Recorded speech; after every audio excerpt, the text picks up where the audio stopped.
Hi, everyone. I'm Sunny. I'm Rachel. And I'm Rox. And this is Literature on the Rocks. Hey. It's a book club. Book club. We're book club in Nightingale, the saddest book you'll ever read. Seriously. Actually, unless you're Rox, and then there's Zero emotion. Whatever. There was emotion, just no actual tears. Okay. I was crying inside. I was crying on the inside. My heart was weeping. I felt it in the bowels of my soul. Ew. I felt it through my watery bowels. Gross.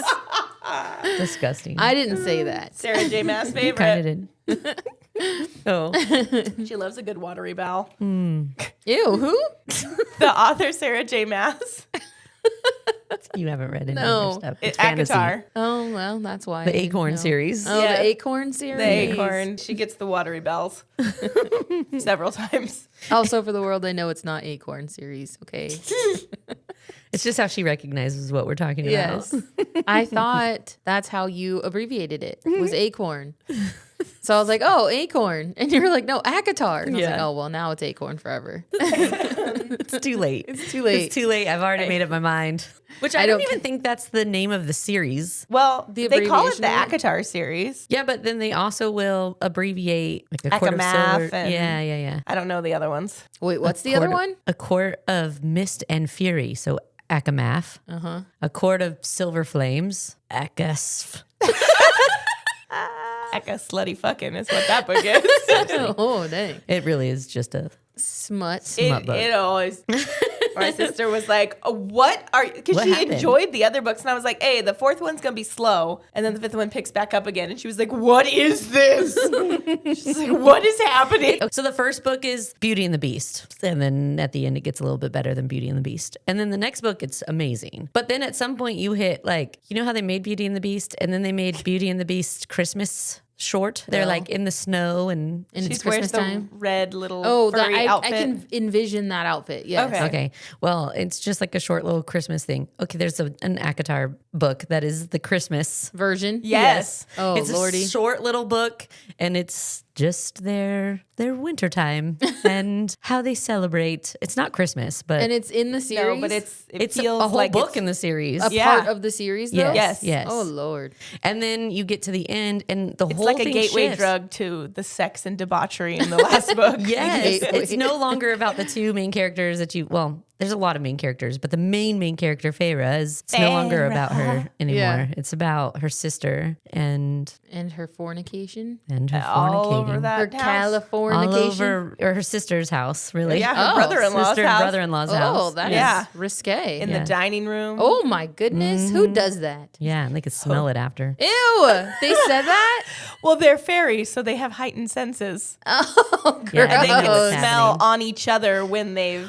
Also, Done the I just deed? got done reading Quicksilver. Oh, you did? Yes, and if you get turned on, he can smell it. Oh, weird. Yes, he can. So he knows, like, Oh, you.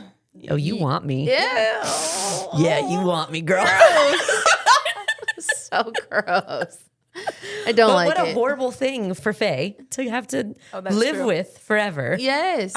Well, is that the only scent that they're No, getting? they smell like they can Arousal? smell fear, but they also like they just have a more intense olfactory system, and they can Yeah. smell. If you sweat, right, they can smell it. Like it's like anything that your pheromones are letting out, they can smell it and they can identify it. But what a horrible thing for you to like be in a meeting and someone says something and you're like, oh my God, he looks so hot in your brain, right? Yeah. And then someone like, oh man. All right. Let's get into these book discussions for the Nightingale. So the first 4 questions we do, it's the same questions we do every book club. And then the last 3 or 4 questions are specific to the book. Our first question is, what were your initial thoughts when you started reading The Nightingale? Did the book meet your expectations or surprise you? So for me, I had heard so many good things about the book. It's a very TikTok popular book. And I thought the cover was beautiful. I was excited to read it, but I was really nervous because I had never read a historical fiction, but I did want to see what all the fuss was about. I really was nervous I was going to DNF it. Really? Yeah, because it's surprised. a historical fiction. I mean, I picked the book and I was excited about it. it. Yeah. But I also was nervous because it's not like anything. And then when we decided to do it on the podcast, I'm like, I can't DNF it. I have to read it so we could talk about it. But I was nervous that I wasn't going to like it. And obviously, I kind of went into it telling myself, keep an open mind. Yeah. It was harder to read because it wasn't what I was used to. But in the end, it was a beautiful and amazing book. I agree. My response to this is exactly the same. I was really surprised at how much I enjoyed it. It really, again, is not my jam normally. I'm not a historical fiction. Honestly, I'm just, okay, this is going to sound really bad, but I was going to say, I don't like history in general. I want to learn history buff, nothing. but yeah, I'm not. Yeah. Not about, I don't want to learn it or know about it, but it's not something that But don't tell me about it. I'm going to take a history class or, right? Yeah. Where, And even movies, like I'm not into Yeah. what The Boy in the Striped Pajamas or although it was a really Pianist. good movie. They're really good movies, Yeah. but I'm not like Pianist? yeah. Pianist. Oh, The Pianist. I was like, It did I sound- wouldn't watch historical never- porn. Like, that's not my jam. Actually, that might be my jam. That's- So I don't normally look at history things. My husband, on the other hand, loves history. Same. And will Mine watch too. any movie. What's happening? Why? He loves to watch the History Channel with like the reenactments of like how the companies were built. Oh. Like he'll be sitting chilling on the couch watching this series about how Kellogg came to be and all the things. I feel that your husbands are very similar in that, like, they just know a lot about random things. Sunny's husband knows a lot about random stuff. Rachel's husband is just, he knows a lot about random things. And so my husband just loves to watch this history stuff. He loves to know He about loves to random love. things. So he's always trying to get me to watch history things. And I'll eventually give in because you gotta watch the stuff. Okay, partner. let's talk about that for a sec. I feel like my husband will be like, watch this car stuff. Oh, Sonny, you gotta come over here and see how this city was built. Like, watch these things that I have no. fascinating It's things. like, wow, look at this city put together the streets to be like this, and it was all thought up of so many years ago. Oh, I don't care. And even the car stuff, like, cool, I don't care. But he thinks that I'm gonna just love it, and I think part of it is because I love him. Yeah. So I sit and I watch it, and Sure. let him talk to me about it. I'm like, that's so interesting. That's so cool. I'm gonna fall asleep, but cool. But then if I would ever suggest, like, come watch Dance Moms with me, he'd be like, yeah, no, thank you. Hard pass. Thank you very much He for doesn't offering. I feel like, I guess there's some things he'll sit and watch with me, but for the most part, I feel like if I came to you with the same kind of thing all the time, and usually what I'm watching is funny, so it's funny and lighthearted. It's not like you have to know a lot to watch it, right? But he doesn't have the same, I'll sit down with you and watch this. It's like, I'm going to let you watch that and I'll scroll on my phone. My husband will say that he's not watching it, and the next thing I know, he'll like get up and walk away, and then he'll slowly walk past. And then an hour later, he goes, "Is it that chick that's doing the thing again?" Oh, so you're watching it? Yeah. Okay, come sit down and watch it with me. He'll never admit it, but yes. he will. Okay. So recently, Moana 2 is on Disney Plus. Oh, We yeah. watched it. My son really wanted to watch it with all of us, but my husband did not. So me and my kid were sitting, okay, I'll watch it with you. And we sat down and watched it. My husband was doing something in the kitchen. My kid kept talking throughout the whole thing. And my husband finally was like, can you pause it? Someone who wasn't watching the Yes. movie. And I paused him like, you okay? He's like, I just can't hear what's happening. So we kept having to stop it so that my husband could know what was happening because my kid was talking throughout the whole thing. That is so Yeah, I funny. guess that's true. That's the same.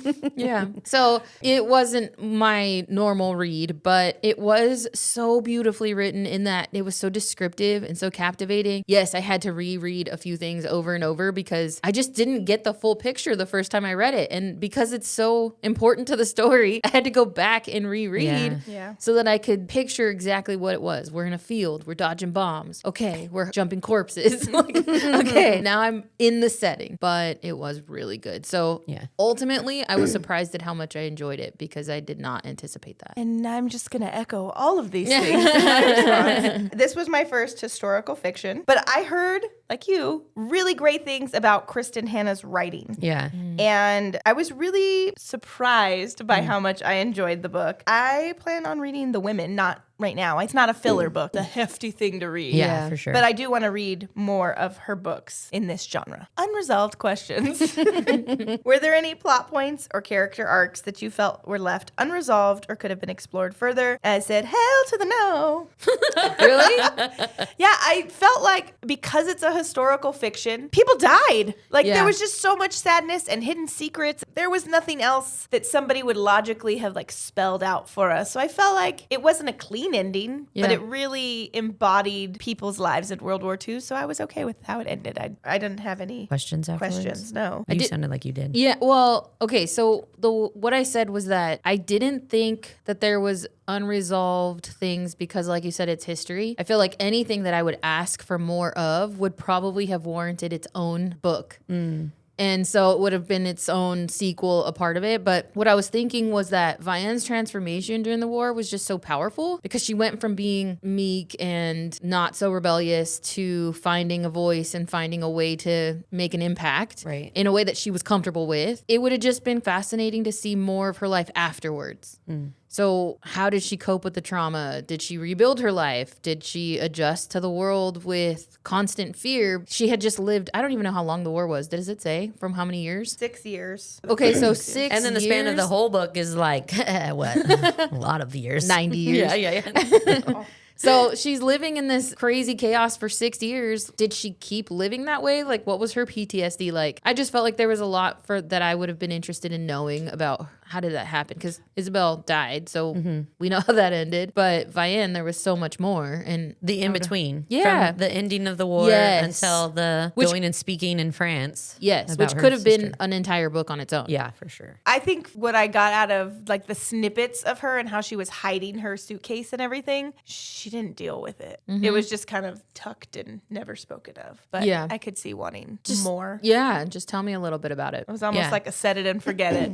Yeah. Let's move to the U.S. Yeah, exactly. So I did say the in-between life, but I also said after she got up and spoke and Vianne's son Julian learned about her life, how did he feel about it, right? What was the conversation like? Did it change the way he thought about his mom? Did he ever realize like my dad wasn't my biological father? And she was so worried to share that part of her life with him that especially since he'd potentially put 2 and 2 together that his dad isn't actually his biological dad. I think ultimately he'd probably understand, but I don't even know if that would be part of the conversation. But still, he just learned these bombshell bombshell. things. Yes. How did he react? How did he look at his mom afterwards? What was, all the things that kind of surround that? That's a good point. Yeah. I don't know how I would have handled that part of my story if my son was out of survival, essentially. Yeah. Do you tell him? Do you not tell him? Does he need I mean, to know? she never told her husband. I know. So I think it was I like would this imagine unspoken thing. He Do you think he figured. knew? Okay. I think he figured, but also no, he called chose- him a miracle. Like she got pregnant the night I came home. Yeah, but I also think that This love he child. was being understanding to her circumstance, right? Like, I'm not going to make you say it if you don't want to say it. Let's just both I took it like he had No clue. not no clue, but he was held in a prison, like a prisoner's camp for years. And he came home and was like, okay, this is the joy that we both need to start over again and like leave the drama and the pain I think all that behind. is true. I think that he could have thought that there was a chance this isn't my kid, but And then he I'm didn't gonna even choose question to it, though. never question it. Because what if it wasn't a survival moment? What if he was gone for years? So what if she really did fall in love with somebody? Which she might have with Beck. Yeah. Like if he would have kept his fucking nose out of the goddamn bunker, it might have been Beck. Yeah. They had a little thing. You in the story, you can kind of tell. So I don't know even if he thought, well, I was gone for so many years, maybe she found someone and I got back, and it just timing is what it was. But I think that because it was such a dark moment, it didn't matter. Yeah, they needed the light I don't care what you did. I don't care. Because he probably did some awful things too. Yeah. Right. to survive inside of prisoner of war camp. Probably. And Because he came cheating back- wasn't the worst thing that No. she potentially did in that moment, right? She killed someone or had a part in killing someone Yeah. and hiding him. Right. I don't need to know about all that. Yeah. And I think We that did he what you had to chose do to ignorance survive. Yeah, that's true. to just get Yeah. through I'm it. wondering if that's the story for many wartime situations, right? They Yeah. just were like, it was bad time. Let's not talk about it. And it is what it is. Let's move forward and be happy. Maybe part we've of our had life, enough we'll pain, just- so. Yeah, it's too much trauma. Let's just brush this part of our lives under the rug. But I mean, for him, maybe it didn't matter biology. Sure, Yeah. I mean, sure. like, that's cool. That's my son. The end. Absolutely. Because, this is my love child now. And we raised this beautiful boy. It's like sad but beautiful. Yes. Which I say is that really in a this different whole book. Yeah. Yeah, really. True. Okay, so we'll move on to alternate endings. If you could change one thing about the end of The Nightingale, what would it be and why? I said, Isabelle and Gaetan's relationship was so intense and full of longing, it would have been beautiful to see them have a chance at happiness. Maybe she didn't die. They would have had some time together, maybe had some children, and it would have just been beautiful, right? But then I do remember the reality of war is that so many people never got that chance. Yeah. So I think Kristin really leaned into that realism, showing how war steals futures and forces people to make unimaginable sacrifices. That would have been my alternate ending. I would have wanted to see them live a little bit and enjoy each other's company. I said the same thing. Isabel wouldn't have died. Her and Gaetan would have been able to have a life together. The book was so sad and heavy. I just wanted a bit more happy of an ending. But this book isn't that because it wasn't for a lot of people in real life. I said the same thing, but different. I said the book was a gut-wrenching portrayal of World War II and those who persevered in occupied France, and I wouldn't change it. What if Ari never got taken away and they got to live with him and he got to stay and be a part of it? Like what? Like if they stayed in the bunker? Wait. No, because they came and took him. Oh. Okay, I see. You're going there. If they didn't take him and he got to stay and live, how different would he be, right? Because he ended up moving and living with another family member, like a Rachel would have relative. lived. That's how my alternate. Rachel would that's have a good lived. They would have one. stayed in the bunker. She wouldn't have gone out. Yes. They wouldn't have gone. They wouldn't have lost the daughter. They would have stayed in the bunker until the war was over. And They got you're to live in stinking there. down there, but at least you're alive. Come on out now. Stinking down there. Yeah, then it would just been her, Rachel, the kids, and Antoine. Mm-hmm. I feel like they would just have a commune. Yeah. Yeah, that is a good alternate ending. I feel like Yep. that would have been a really nice, happy ending to Yeah, but wartime. again, I don't think that this book was that. I think it was, it wanted to show all of the aspects of what this war looked like for so many different people, for the Jewish people who, Right, and this doesn't even touch really into like the actual camps and stuff. Yeah, Yeah. it's really just It dabbles in it occupied with French. Isabel, but Right, but it doesn't even, I mean, I guess that is majority of the stories are of the concentration camps, and obviously it's a huge part of World War II. So I think this was a different view on the people who lived through the war that were persecuted without being part of the groups. Yeah. how they were they're affected, even though they weren't. really there, yes. Yeah, they were In just the- in the area and they got sucked into all of this madness. I was just going to say that there's so many stories about World War II, movies, stories. Like there's so many versions of it. This was a interesting angle that I would have never thought of. Which is why I want to read the women, because Yeah. Kristin takes the active women and kind of brings their strength to the forefront. Because history is all told by men for Yes. men, which Yes. is why the men like it so damn. So That explains it. Oh my Yeah. gosh, what a light bulb moment. I had the same thing. But in all of history, there's always been women that have been making the cogs turn in the background, and it's Yes. nice to have their stories highlighted. And I think it's very reminiscent on how women are, right? We are good at doing We keep things the on the ship back end. afloat. Yes. God damn it. It's Yeah, like we they do. say it, Yeah. in My Big Fat Greek Wedding, where like the man is the head, but the woman is the neck. And she turns the head whichever way she wants. It's such a good movie. I haven't seen it in so long. Oh, gosh. Okay, so let's go ahead and do the next question. Who you cast in? If The Nightingale were to be adapted into a movie or TV series, who would you cast in the main roles? So I casted Vianne, Isabelle, and Beck. But Okay, let's do those Same. three. Yeah. But you also casted Rachel. I want to hear who you casted. Okay. Okay, so for Vianne, I casted Vanessa Kirby. She's going to be the new Fantastic Four gal. Who did you pick for Vianne? I picked Marion Cotillard. Oh, okay. She is 50. She does not I mean, look for anywhere No, near 50. she doesn't look she anywhere. doesn't. But she's the older sister. I think she can. Who's 27, 28, No, but 29? I think she could play that age. You think she could go 20 years younger? Yeah. I think that her now, it would be hard, but her young looks Vianne. She is Parisian. I picked Sophie Turner. From Game of Thrones. Yes. Okay. She has rocked red hair, and Vianne does does have auburn hair. Auburn hair. Yeah. I could see that. All right. Okay, so then for Isabelle, I picked Millie Bobby Brown. Oh. I saw that as an option when I was going through my actress options. I feel like I could she see could be that. dramatic. She's young. She Could be reckless. Could be reckless. Yeah, I like it. Who did you pick? I picked Melanie Laurent. I really liked her in. Went all out with the French actresses. Yeah, I wanted them to be authentic. She is almost. I don't care about the ages. I never cast that way. I just Yeah, but cast you're- how I want them. But for Isabelle specifically, she's supposed to be young and reckless and 19 and not a care in the world. There's no way. That could be her 19 careless, reckless self. I always just cast the people that I just like and think would be a good fit for that role. And then we can CGI them younger. Oh my God. I feel like you cast them at their younger age. You're like, if we could go back in time, If we can go back I 20 would years, pick- she'd be perfect. Haley Joel Osment for Sophia. Yeah, exactly. All children in our castings will forever be played by Haley Joel Osment. Yes. I picked Dove Cameron. In some of her photos, she looks very like meek and put together, but she also can be She edgy, looks like a mom almost. Like, like a mom in a child's body. yes. Like here, she's like Welcome a to young, the early reckless 13. teenager. Yeah. Yeah. All right. And then for Beck, I feel very confident in mine. Oh, But That's good you're going to to tell me say. he's too old. great.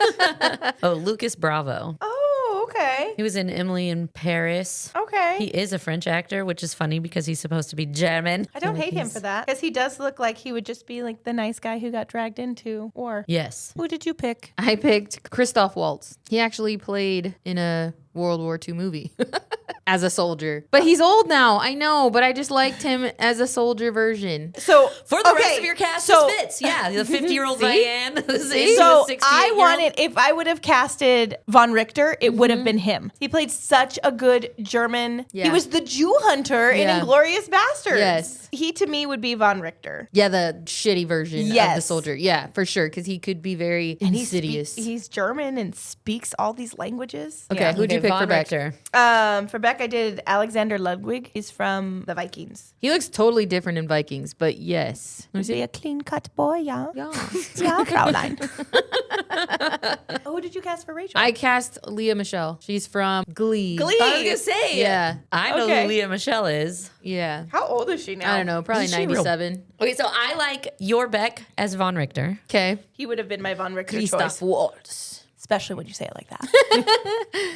Mine? Oh, yeah, Ludwig. Alexander Ludwig. And since nobody else cast Rachel, I win that one. Oh. Okay, yeah. You Look at me win get that one. Look at me getting one. Look at you. Who's Vianne? I said Vanessa Kirby. You I said- don't care who you choose. Yeah.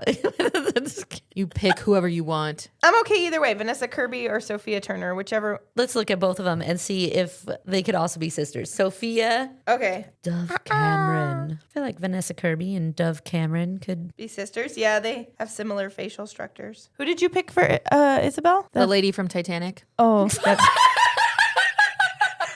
Melanie she's Laurent. dying. Oh, Is who Melanie I picked for Laurent. Isabel. I love looking up the people that you suggest every time.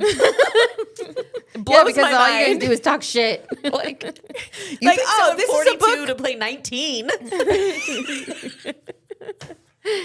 Next time, all my cast is going to be like 5 months that's old. what you said last time. I And cast- here you are, No, when they're going to say, 50 okay, and them up. for To be fair, I think these are younger than the ones that she's picked in the past. that's Okay. going to be my cast for everyone. So is the Vanessa- lady from Titanic. That's basically already what you've been doing. Vanessa Kirby and Dove Cameron. Sure. The cost of survival. Vianne makes morally ambiguous decisions, such as compiling the list of Jewish teachers. Do you agree with her choices given the context? How does her approach to survival differ from Isabel's more rebellious stance? And I wrote, compiling the list? That's a fuck no for me. No, I don't agree with that. I wouldn't have given up my best friends in that scenario. I wouldn't have trusted Beck like she did with any kinds of personal information. I understand her reservation to be rebellious because I would hold my tongue and endure any number of horrors to keep my children safe. save. So while I don't think she needed to be out there fornicating in the alleyways like Isabelle, I understand why she stepped back, but I would have been very guarded against Beck. I wouldn't have been like, oh, you're here now? You're part of my family. Yeah, I agree. I said we touched on this in the summary a bit, but there are some decisions of Vianne's I don't stand by, while others I can totally understand. Isabelle was much more rebellious than Vianne, but she didn't have a whole family to think about. Obviously, I'm not in a place in life where there's war going on in my front yard, and complying with Nazis is necessary for the survival of my family, but I don't think I could have ever given Beck my best friend's name on that list. She said they are Jewish and proud, so the Nazis would have most likely found them anyways. I would be dead inside if I thought I had any sort of role in the death of Rachel and any of her family members. To live with that would be very hard. I think, like you said, I'd be reserved when it came to Beck, much more than her. Yes, there were things that I would probably avert my eyes just to try and save my family. Yeah. But I don't think I would be willing to give up someone else's life to save mine, especially if it was someone I cared about. Right. Yeah. A stranger, maybe. I was going to say, I think it's somebody you care about, make it difficult. If it was just a random person, would I have a moral compass telling me like, dang, you really just like killed that person? So I would be thinking to myself, man, I really just contributed to that person's death. However, it's nobody that I love. So someone's got to die. It's not going to be these people. It's going to be that random person I don't know. I'm sorry. It's collateral damage. I think I would have for sure been like, oh, okay, I'll give you this list of names of people that I know are Jewish, and still felt guilty about it. 100%. But never would I have been like, Rachel rocks, right? Yes. There's no way I would have written those names down of people I truly hold near and dear. Yeah. I would have been able to compartmentalize it and put the needs of my child above these people that I either don't know or barely know. And I'm sorry, but my baby's going to win every time. So, And I think I would have You been are honest dead. with like when he was like, what about your friend? what about her? You have to ask her yourself because I won't give her up. Yeah. And if he would have said, okay, well, I'm not mailing these, like, well, I guess it is what it is. Then give me that paper, rip it all up. Chew it up and eat it and swallow it. Now no one will know. And he just follows you around and waits for you to poop it out. Part of his soldier duties. Siphoning Soldier through the duties. shies. Pun intended. I agree. I don't think I would have given up my friends' names for any amount of comfort. That's not something I would have been able to do. But give up a bunch of other random people, absolutely. I think, though, that the way I envisioned it was that most of what she was doing, she didn't have a ton of time to think about how she wanted to handle it. And it was one of those situations where she was just making rash decisions. In wartime, do you have a lot of time to really contemplate how you're going to handle these things? I don't know. There's so much things happening at a moment's time, and it's coming at you from so many angles that you're kind of just reacting, right? Not saying that it was okay, and I don't think she intended for it to be what it was. She trusted blindly in a moment of vulnerability, Even I think. in a trusting, even in any sort of, this person is so trustworthy. If you're asking me to give you a list of names of people that... It's not for fun. No. Yeah. Like, there's You're not making a party invite list. Exactly. And also, who's to say that he wasn't being kind to her because he knew that this was going to be the request at some point, and so he was playing a long game. I'm going to be nice to you. I'm going to make you trust me, and then when I ask you for things, you're going to give them to me, and then I'll be able to turn around and do my duty to my country.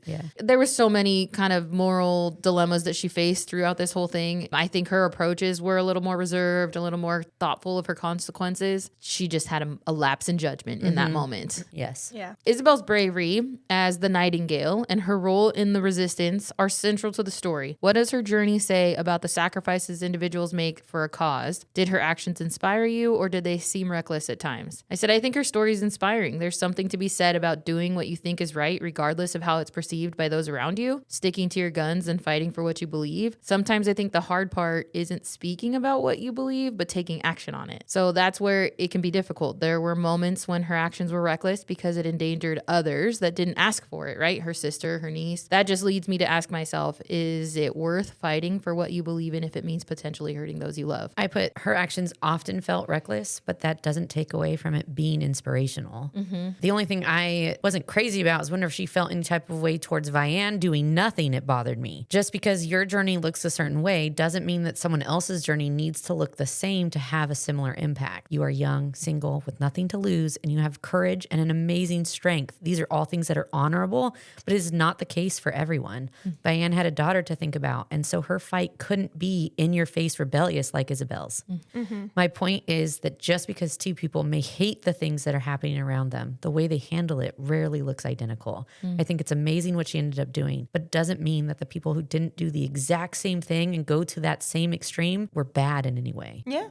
Very similar sentiments. I wrote Isabelle's bravery is inspiring. I'm grateful for people who value causes and those around them more than themselves. And I think those are the people who, in situations like this, put an impact into wars and social movements and things like that. Throughout the book, I think all of it was inspirational, but I did think it fluctuated between a mix of, like, her writing on the poster, the V for Victory. That was just stupid and reckless. It served no point, but her reckless behavior did get her in with the rebellion. Right. So it led to things, and she wouldn't have been in the position to help as many people if she hadn't have been dumb and reckless. Yeah. Right. So Then you think about that most of these stories that you hear so many decades later are from the people who went against the grain. You're not seeing a lot of stories about the people who sat at Vianne. home. Yes. Well, Vianne did against the grain at some point. Yeah, towards the end, she did do, I mean, she saved, 19 kids? It's not no small feat. But even if she hadn't gone to that extent, taking her friend's child or trying to get her friend across the border. Yeah, you wouldn't have heard about her You story. would have never heard her story. And because she was mostly reserved, quiet to herself. But that doesn't mean that her efforts to save her family and her friends and just be a genuine good person Right. was any less. All of that was still needed, right? There's these people that are, like you're saying, the people who go against the grain have these big recognitions because they did these really big grand gestures. things. Yeah. But there's so many things that these little tiny details that get overlooked. it was sacrifices that just weren't seen on a big stage. Well, Which is oftentimes the case. Yeah. her I mean, there's- allowing Von Richter to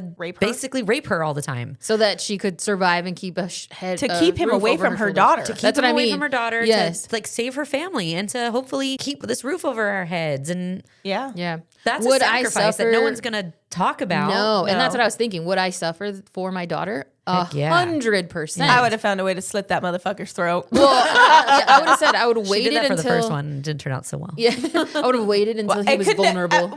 How much worse is it going to get? Like Von Richter was, keep them coming. Yeah, right? I'm going to make me some Nazi salamis. Like, Now I'm weird. doing my part. I'm taking out Nazi soldiers right. one I'm at a taking time. out the SS officers. Yeah, I would have waited until he was And like, then come- yes, here we go, let's do this. And then I would have just had my knife tucked away and like, all right, sucker, come on. Pull it out of your garter belt. Your accent is perfection. Rox's accent, a little rough around the edge. But yeah, I would have done the same thing for my daughter. Unfortunately, it would have sucked. It's horrible. Yeah. Yeah. But me suffer over her Yeah, every time. every And single that time. sacrifice, I think, is just as honorable as Yeah. As Isabel's, because Isabel didn't have that person to sacrifice Right. for, which is why she was out in the field walking the mountains. Right. Like that was her call Yeah. to arms, and Vianne's was to stay home and Protect her family. keep her Yes. daughter safe. That is an honorable thing you have to do to, Part of bringing them into the world, yeah. Oh, making sure they stay there. yeah, yeah, seriously. And grow up to be good humans. Yeah. See a good example, right? From Isabelle and Gaetan's fleeting romance to Vianne's sacrifices for her family, the novel explores various dimensions of love during hardship. Which love story or relationship resonated with you the most and why? We kind of touched on my answer already, but Vianne and her daughter's relationship is what resonated with me the most. As the book went on, her daughter was growing up, and at first I related to her as being a mom of a young child, and then eventually as being a daughter, having a mom making these decisions. I feel like I could relate. I've experienced both. I didn't understand what motherhood meant growing up. It wasn't until after having a baby I really understood some of the struggles my mom went through. I obviously don't know exactly, but being young and watching your mom make decisions that frustrates you and you believe are wrong to then becoming a mom and understanding some of them, I felt like I saw both sides in this story. I could really relate to Vianne being a mom, making hard decisions and trying to do what was best for her family, and then hearing her daughter's side where she was frustrated with her mom for making these decisions that she didn't agree with. You may never agree with the decisions that were made. Someday you may be able to understand them a little bit better. For me, my experience with motherhood in general has been, one, this is freaking hard.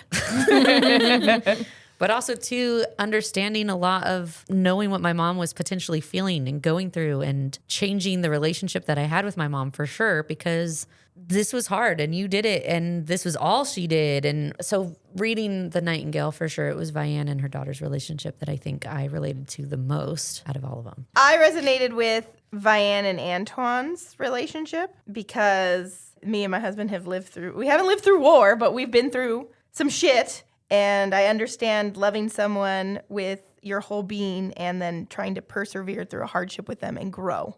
It's hard to stay together and grow. It is not an easy feat. No. Yeah. Especially through change. You change, they change. And We change. And then you try to find a way to Everyone change, but like in a direction that's going to bring you guys back to the center. Yeah. So many people don't. So No. it takes effort. It takes so much effort. Yeah. Yeah. For me, I had the relationship between Vianne and her daughter was an inspiring story. I think that now being a mom, have a understanding of some sacrifices that maybe my mom had to make. And the difficult thing is growing up, seeing those, some you understand and some you don't. Yeah. And that's where it gets a little squirrely. And I could resonate because I feel like Sophie probably remembers some of the decisions her mom made and still doesn't agree with them. Yeah. And what that looks like for her as an adult. Probably one day when she has her own child, which is sort of where I'm at in some situations, but also seeing some of the things and going, I probably would have made that same mistake, even though I know now what I know. Yeah. It's not the best decision, but I probably would have made that same decision in that situation. So from that perspective, that relationship really resonated. And then, like you said, with your Vianne and Antoine, every relationship goes through some. This is a very extreme case. Yeah. But every relationship goes through these tumultuous times at some point. Yeah, for sure. It's a matter of, did you find it in you to come back together? And as we talked about earlier, they just let everything go just for their love because we love each other and we want to be together. So we just let the past go. And if that isn't the hardest thing to do sometimes, is to say, you know what? I'm just going to let that go. Let's not talk about it. I don't want to hear about it, just so we can move forward. That's so hard to do in a relationship, but so important in so many cases. Yeah. I have to love them more than the fight. Yes. Is this hill that important to me? Or do I just love my husband and want to move past it and have a good, loving relationship later, right? Yeah. I think true love is a choice. Yes. Right. You have to make Every the day. choice every day to love this person. And yeah, I think a lot of times we get it mixed up with this feeling. And yeah, you do have those feelings. But I feel like that would say, was Isabelle and Gaetan. Like Yeah. it was a lot of feelings and Yes. they chose, unselfishly, they chose fighting instead Right. of those feelings. yes. So it never grew into a true True love. yes. So I think Vianne and Antoine, they're choosing to love each other and figure this out. Legacy and memory. The story comes full circle with Vianne's reflections in 1995. How do the objects in her attic symbolize the weight of memory and the legacy of sacrifice? What did you think of the ways that the novel revealed the identities of the narrator and her son? I said the objects in Vianne's attic in 1995 serve as powerful symbols of memory, sacrifice, and the lasting impact of war. Each item holds the weight of the experiences she and Isabelle endured, representing not only their personal suffering, but also the sacrifices made for love, survival, and freedom. These relics connect the past and the present, showing how history is never truly left behind, but instead carried forward through generations. And the revelation of the narrator's identity it's a very poignant moment in the novel. And it's only near the end because we all cemented wrong. It's only near the end that we realize that it's really Vianne. And this delayed reveal adds emotional depth. It reinforces the idea that the war's legacy is not just in history books, but in the lives of those who survived and the generations that came from and follow. Yeah. Beautifully written. Thank you. Yeah. I leaned more into, I think, what did you think of the way the novel revealed the identities of the narrator and her son? I wrote, it was sad. There's a lot of emotional moments in this book. And coming to the realization that the old lady was Vianne and her son was the child of the man who raped her during the war was heartbreaking, but also beautiful. Beautiful because she didn't let that get in the way between the love she had for Julian. And she did her best to hide it even from her husband so that he didn't have to carry that burden with her either. A beautiful and sad ending because she had to carry all of that weight on her own. I'm just clicking now. When her and Sophie are fighting about her sleeping with Von Richter, she tells her that that's her war to fight, and she has to fight it her whole life. Yes, her whole life. The amount of burdens a parent probably carries with them their entire life but just out of amplified. protection of their child is probably, Your paternity, how you were conceived, yeah. which is detrimental to my mental health, but I need to keep it in. Yeah. Yeah. It's such a heartbreaking story. And then it's also this beautiful story of motherhood and love and Resilience. And the resilience. sacrifices you make. What did you just say? Resilience? I thought you said Brazilian. And Brazilians. Yes, Brazilians. Resilience. And all the Brazilians. All the waxes. In the end, I'd say read Nightingale if you haven't. Yeah.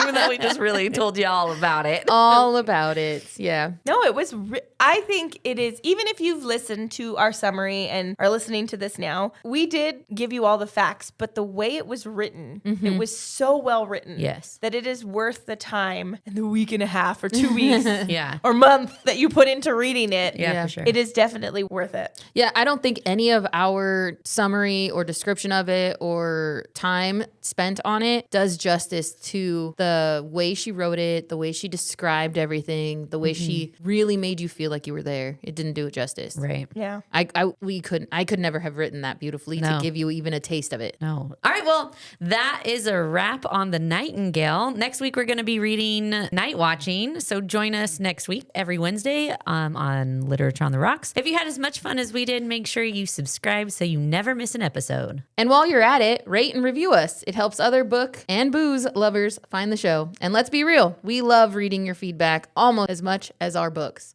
Almost. And then you can keep the conversation going by following us on our social media at Lit on the Rocks Pod on Instagram and TikTok, or on our website at literatureontherocks.com.